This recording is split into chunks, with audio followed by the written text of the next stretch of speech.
Hi, this is Connor Johnson, taking you through some of the exercises that we do with our athletes as part of our warm-up here.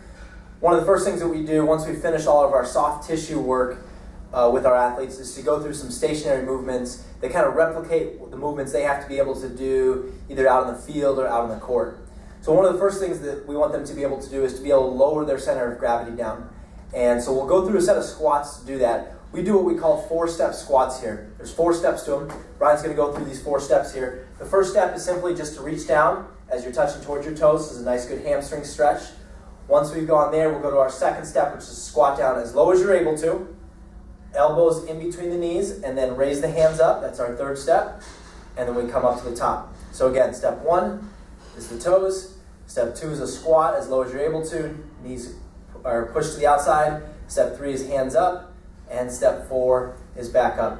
One of the mistakes that we oftentimes see with athletes doing this exercise is they'll lower themselves down when they get to that second step, and their knees will come out to the front.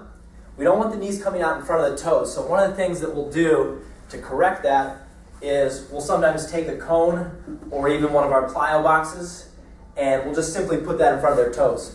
So as they lower themselves down, they're forced to keep their knees back behind in that position. One of the other problems that we'll sometimes see is that athletes don't have good enough ankle flexibility to get into that low position.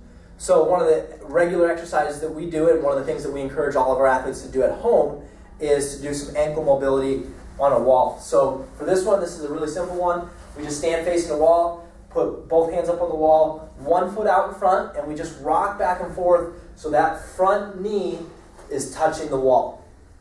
Now the only rule we have for this exercise is really, we just want to make sure that we keep that front heel flat on the ground. And if Brian's able to do that easily, like he is, then he'll just move that front foot a little farther backwards and continue to go back and forth, trying to get the knee to touch the wall. And again, just making sure that front heel stays on the ground. The other thing that we can sometimes do if we have athletes that are having trouble getting down to that low position is to do the squats with their heels elevated on a pad or a mat or something to that effect. So again, going through the 4 steps, we go to the first step. Step 1, step 2, you can see he's able to get down lower here. Step 3, we take our hands up nice and high. And step 4, we stand back up. Now this is kind of a temporary step. We don't want to do this forever, but this allows athletes to get the feel of lowering their center of gravity down until their ankle flexibility and mobility gets a little bit better. So once we've gone through our 4-step squats, we'll go through a lunge matrix where we're just going through some different types of lunges. The first set of lunges that we'll do will just be a stationary set of lunges. So 1 foot out in front, nice good stretch in the legs. All he's doing is just lowering himself down and coming back up. Again, we want to make sure that front knee doesn't come out in front of the toe. We want to make sure the back knee basically goes as close to the ground as we can get it without actually touching, and a good straight posture with his back. Once we've done that, we'll go with our feet together and we'll do stepping lunges. So for this one, we're doing the same thing. We're just stepping into that position, dropping down low, coming back with the feet together, stepping up again. For this one of the things that we'll occasionally do to make sure our athletes are lifting their knee up high the way we want them to is we'll put an object out in front, a cone or a hurdle, and have them step over it and then drop down to that position and step back. One of the things we want all of our athletes to be able to do is to lift their leg without their spine or their hips moving, because we want them to be able to do that when they run. So if they can do that when they lunge, we assume they're going to be able to do that correctly when they run. So we do our stationary lunges, we do our stepping lunges, and then because we want to also do some multi-directional movements, going different directions the way athletes do on the court or the field, we'll also do some side lunges. So for this, Brian is just stepping to the side, keeping both toes pointing straight forward, kind of sitting down backwards as he steps that way, keeping the left leg straight. So this is a good multi-directional movement. It's also a good stretch for the leg as he sits down in that position. Once we've done that, we'll do what we call rotational lunges. So for this one, he's going to step backwards and out to the side. He'll drop down into that position, keeping the front leg straight, and then step back to the middle.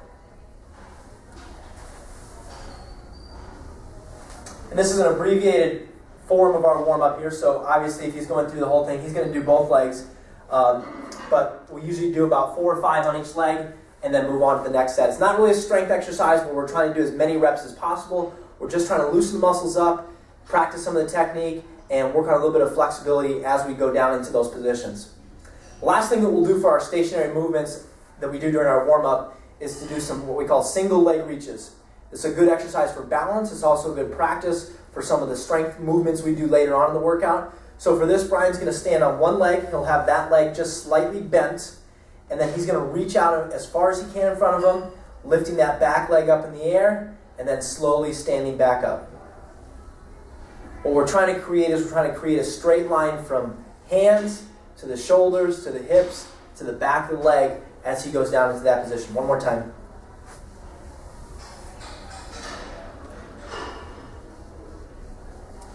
And this one in particular is really effective in terms of preventing ACL injuries, because we can see athletes who have trouble stabilizing their knee in that position. And if that's the case, then we can do a little bit of extra work to work on strengthening the muscles around the knee and the hips to prevent that knee from having all those stability problems.